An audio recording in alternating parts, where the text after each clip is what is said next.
अस्सलाम वालेकुम वरहमतुल्लाहि वबरकातुह। आज हम जिस ख्वाब का तज़किरा करेंगे वो है ख्वाब में मक्खन देखना या मसवाक करना या देखना।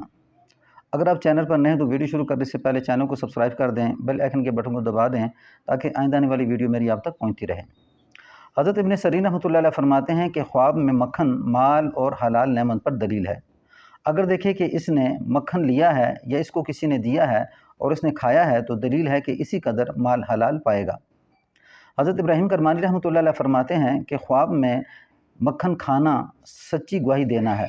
अगर ख्वाब में बकरी का मक्खन खाया है तो दलील है कि इसको माल और नेमत हासिल होगी, और अगर गाय का मक्खन खाया है तो दलील है कि ये साल इस पर मुबारक होगा और इसी कदर इसको खैर व बरकत हासिल होगी। हासिल यह है कि हलाल जानवर का मक्खन माल हलाल पर दलील है और जिसका गोश्त हराम है माल हराम पर दलील है।